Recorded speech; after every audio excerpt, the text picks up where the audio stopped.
I thought the president was respectful. What do you say? What's your interpretation of the president joking about the Kenya issue, about your demand for these college records? Well, I think he has to joke about it because he's got a problem. And I would love to see him give $5 million to a great charity.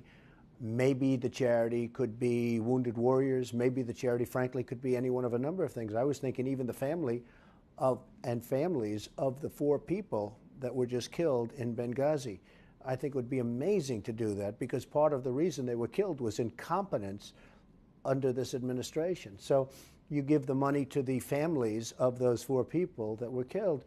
There are many different things. I can't believe that come Wednesday at 5 o'clock, that $5 million won't go to the Wounded Warriors or to some great group of people. And let's help our audience understand here. Why do you want to see President Obama's college Why do you want to see President Obama's college transcripts? Transparency.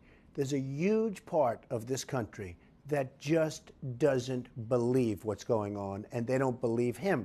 And I'll tell you something, I do this from a positive standpoint, not a negative standpoint. I think it's so positive.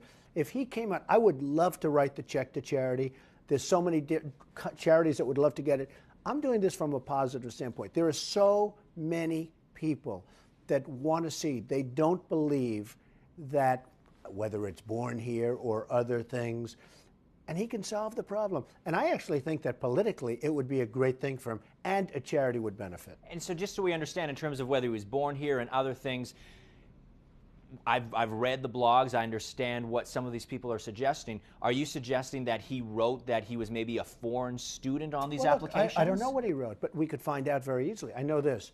He spent millions of dollars in legal fees trying to hide these documents. You understand that? Millions of dollars.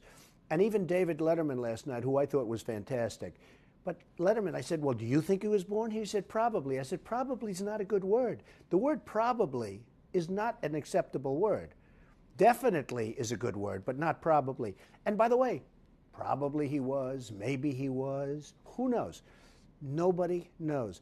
But when David said probably, I said, that's the problem. Nobody knows. So the point is, millions of dollars going to charity. Bernanke just said recently, it's going to be at least 5 years before our jobs really come back. And I say, why? All our jobs are going to China. We're rebuilding China and other places. So unless we get tough and unless we get smart and unless we stop having dinners for people that are destroying us, like when the president of China came 2 weeks ago to this country and we gave him a great state dinner, we're going to have big problems.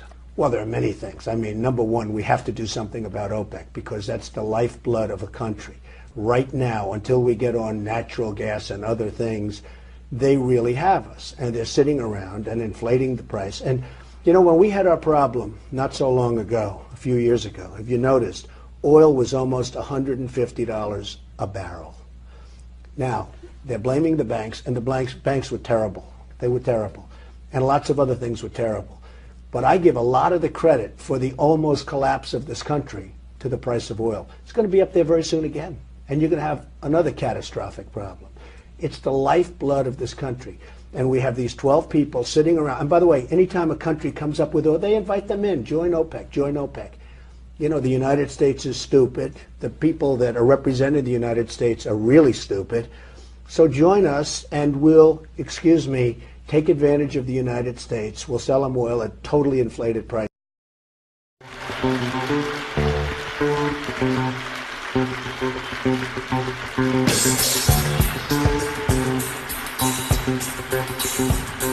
Wow. Thank you very much. And he did very well on The Apprentice, I have to tell you. Very talented guy. Our country is in very, very serious trouble. We owe $17 trillion, and we have more than a $1 trillion yearly deficit. That means we're losing numbers that nobody's ever heard of before. Anywhere, any country, nobody's ever heard of numbers like this.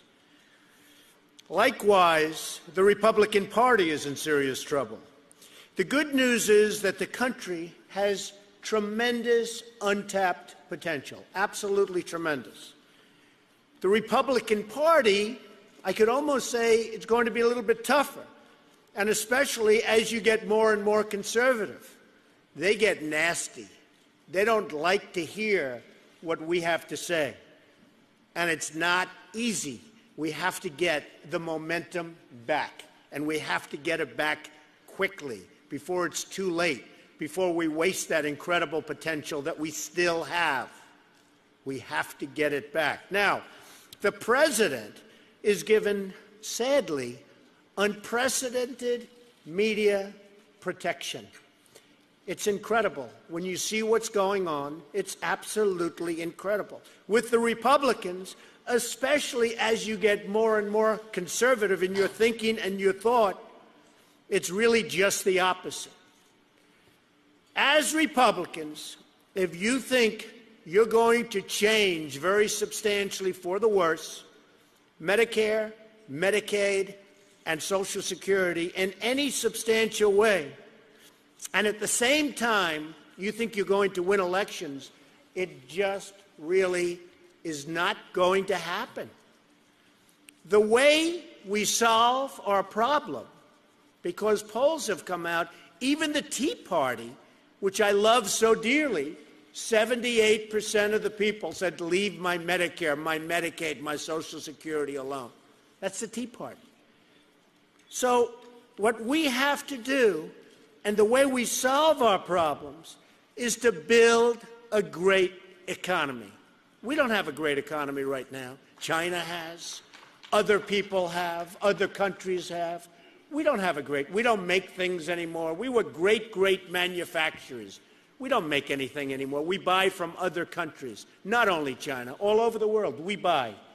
We have to rebuild our economy, and we have to do it again. We have to make America strong again and make America great